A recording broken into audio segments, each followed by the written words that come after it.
How's it going, good people of YouTube? Welcome to another concept series episode. This concept series episode is Darkwatch Remastered or Darkwatch Reborn.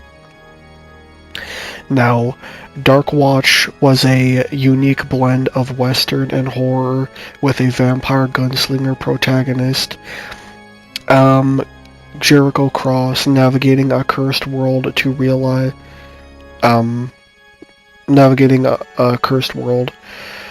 Darkwatch Reborn would evolve into a sprawling atmospheric action RPG with modern gameplay mechanics and a richly expanded narrative and cutting-edge visuals while preserving the gritty gothic western soul of the original. The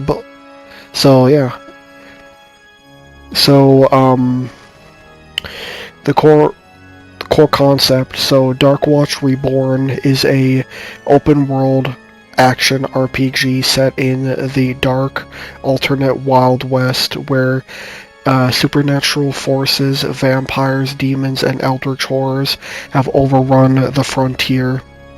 You play Jericho Cross, a cursed outlaw turned vampire hunter, balancing his humanity and monstrous powers while serving the secretive Darkwatch organization. The game combines fast-paced, skill-based combat, deep RPG progression, and a morally complex narrative set in a stunning reactive world. So the setting in the world. So it would be an open world frontier, a vast, seamless map spanning deserts, ghost towns, and haunted canyons, and cursed forests, inspired by the American Southwest, but twisted with supernatural elements. Think Red Dead Redemption 2 meets Bloodborne. Dynamic weather. So blood red storms, ghostly fog, stuff like that, and a day-night cycle would affect the gameplay, with stronger enemies emerging at night. Factions and lore. So the Darkwatch, a shadowy organization of monster hunters, clashes with vampire cults, demonic warlords, and corrupt human factions, which would be, things like railroad barons exploiting supernatural forces and stuff like that.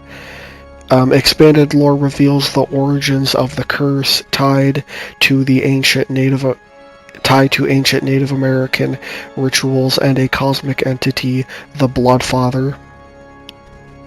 So it would be a living world. So NPCs react to Jericho's actions and vampiric nature. Townsfolk may fear or revere Jericho based on his reputation. Choices impact the world. Saving a town might fortify it, while failure leaves it a vampire-infested ruin. Come to think of it, this is more of like a remake than a remaster, but that's alright. Gameplay mechanics. So combat, it would be a hybrid of gunplay and melee. It would be fluid third-person or first-person combat, blending precise gunplay, revolvers, shotguns, dynamic crossbows with vampiric abilities like claws, blood whips, and teleport dashes. Vampire powers. Jericho's curse grants abilities like a blood vision, tracking enemies, shadow dash, teleportation, and blood frenzy, a devastating combo state. Powers evolve via skill tree but drain humanity, risking a descent into monstrosity. And there's also powers specifically for what morality path you decide to go down. So, if you go down the bad path, vampire like powers are gonna be more monstrous and you know, animalistic and whatnot. But if you go down the good path, it'll still be vampiric, but it'll be more precise and technical and, you know, calculated, you could say.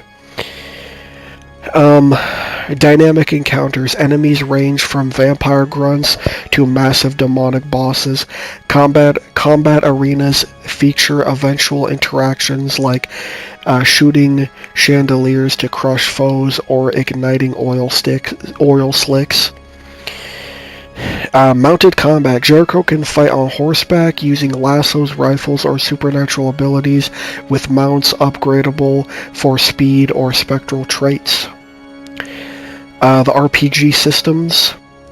So there would be a moral duality system. Jericho's humanity versus vampirism is a core mechanic, and it's also a core mechanic within the original game itself. Choices. So, you know, it can be like choices. So either sparing or feeding on enemies, shift his alignment. Unlocking unique abilities but affecting story outcomes and NPC reactions. Full vampirism grants power but alienates allies. Humanity limits powers but strengthens trust. Maybe not limits power, maybe it doesn't limit power, but it makes it more technical, it makes it more precise, you know, stuff like that. So skill trees. So there's 3 branches. Gunslinger, which is firearms and gadget. Vampire, which is supernatural powers and Darkwatch tech. Steampunk gadgets like electrified traps or UV grenades. And you can mix and match for diverse builds. Crafting and upgrades. Scavenge cursed artifacts, blood vials, and rare metals to craft weapons, armor, or potions. Upgrade Darkwatch bases to unlock new missions or resources. Open world activities. So some of the open world activities, you can do bounty hunts, you can track high-value supernatural targets with unique mechanics like a vampire who controls sandstorms, stuff like that. You have dynamic events, you can stumble upon ambushes, cursed rituals, or rival factions battling. Choices in these events shape the world. Saving a caravan so something like saving a caravan boosts trade in a region. Stuff like that. So think of it as like Red Dead Redemption 2, when you play Red Dead Redemption 2, and you'll see like randomized event. There'll be, you know, certain randomized events, except in this game it would be scaled to the max because you'll stumble across rival factions literally battling each other and stuff like that. Exploration. Hidden tombs, haunted mines, and ancient ruins contain lore, loot, and puzzles tied to the Bloodfather mythos. Yeah. So there's hidden tomb. You can, and also as you explore, you can potentially discover new weapons. Loot, yada yada yada. But there are also, depending on where you go, there are bosses that you can fight, and if you fight them, it will give you, weapons that you can't access anywhere else. So like, let's say you fight a werewolf, it can give you straight up like a werewolf claw, a weapon, and that's something that you can't get anywhere else. You have to get it from that werewolf, stuff like that. So the narrative and the characters. So the story: Jericho, a former outlaw, is bitten by a vampire lord during a train heist, thrusting him into the Darkwatch's service. His quest is to lift his curse, uncover a conspiracy. The Bloodfather, a cosmic entity, seeks to consume the world. The narrative explores themes of redemption, sacrifice, and the cost of power, with multiple endings based on Jericho's alignment. So some of the choices and consequences. Major decisions, so sparing a traitor or sacrificing a town, alter the story and world state. Side quests, flesh out companions and factions with morally gray outcomes. So key characters, Tala, a rogue Darkwatch agent and potential love interest torn between duty and rebellion. Her arc depends on Jericho's alignment. Cassius, a grizzled Darkwatch veteran who mentors Jericho but hides dark secrets. The Bloodfather, a looming eldritch presence whose influence seeps into the world, voiced with cosmic menace. Antagonists, vampire lords, demonic generals, and human opportunists with distinct motives and personalities. And actually, there would be a lot of the original cast in this game. I can't remember their names, but I do remember the main vampire dude that turns you into a vampire. He would be a big part of this. There's a lady who is a part of the the Darkwatch as well. I can't remember her name. There's two female in the original game. There's two female characters that one is like kind of evil, the other is kind of good, and depending on what ending you choose will depend on which one you side with. They would be in there. Yeah, man. I mean, I can't remember any of their names off the top of my head, but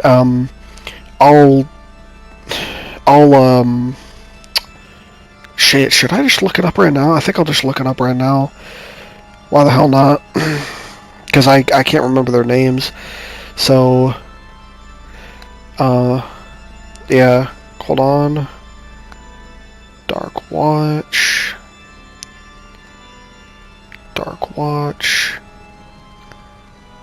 Characters. Yeah, there was like Cassidy Sharp and Tala and Lazarus. Lazarus is the main dude. Now you could write it in a way where Lazarus is like a proxy of the Bloodfather, you know, or maybe he's like an avatar of the Bloodfather, and that's why he's such a threat, because he is that avatar. There's a lot of ways you could do it. I guess, yeah. I mean, it's cool, you know, I like it. But there would also be other vampire lords. There would be demonic generals and human opportunists with distinct motives and personalities. I'm guessing, yeah, there would be multiple vampire lords and demonic generals, straight up demons that are in this. So yeah, some of the art style, a gothic western aesthetic with crimson skies, skeletal trees, and glowing ruins. Towns blend rustic wood with occult symbols, while ruins evoke Lovecraftian dread. Character designs mix cowboy grit with vampiric elegance. Next-gen visuals, so built on Unreal Engine 5 with ray-traced lighting, dynamic shadows, and detailed character models. Blood and gore are stylized but visceral, enhancing the horror vibe. Sound design, a haunting soundtrack blending Ennio Morricone-inspired Western twang with scythes, with eerie synths. I don't know why I said that, scythe. Eerie synths. Voice acting features, gravelly, emotive performances and ambient sounds.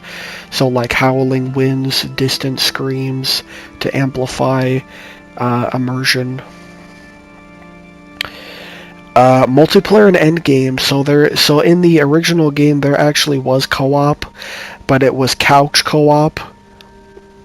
There was no online play, at least to my knowledge there wasn't, but there was couch co-op where you and a friend sit and play.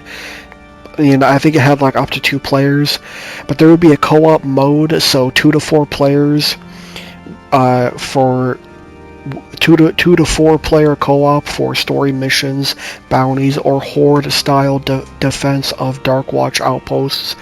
Each player can customize their vampire hunter with synergy between abilities. So something like one player's UV trap stuns enemies for another's blood frenzy. PvP, PvE mode, so a blood hunt mode where players compete to slay supernatural targets in a shared open world zone with rival hunters and AI enemies creating chaos. And you could also do like the invasion mode, like what they do in what's the game? Sniper Elite, where you do like the invasion mode. You get it invaded by an enemy player, and it would be optional. You can turn it off if you don't want to deal with that. But you can add it as like a, if you want to do PvP occasionally, or if you want to invade yourself, you can. And the invader is an agent of the Bloodfather or one of the vampire lords sent to kill Jericho Cross. And they're just kind of like an agent of the forces of evil, the Bloodfather, or a demonic general or a vampire lord, yada yada yada. So endgame. So post-campaign, players unlock nightmare raids, challenging multi-stage missions against ancient horrors. New Game Plus and randomized bounties keep the world replayable. Technical and accessibility features. So PC, PS5, Xbox Series S, X plus S, and cross-platform play. Performance 4K with 60 FPS or 1080p with 120 FPS modes with haptic feedback for immersive combat. Accessibility, customizable controls, colorblind modes, and scalable difficulty, so something like Outlaw for casual players, Bloodfather for hardcore. And yeah, that's everything. This is, I'm starting, now that I've kind of come back to this, because I was originally going to do this in the past, and then it kind of just got, it got put on the side burner. I kind of realized, like, this is more of like because I wanted it to be like a remaster, Reborn, but this is kind of more of like a remake, and if it's done properly, a good remake. Yeah, I mean, I think it would be, I think if they did it, and they did it in the way that I stated in this video, it would be really good, and it could do good. Yeah, man, that's everything. Let me know your feedback on this video, write down in the comments, interact with my community, and let me know, hey, what's, if you were gonna do If you were gonna do a remake of Darkwatch, how would you do it? What would you do? But yeah, thank you for your viewership. Make sure to like, subscribe, and I'll catch you guys in the next one. Peace.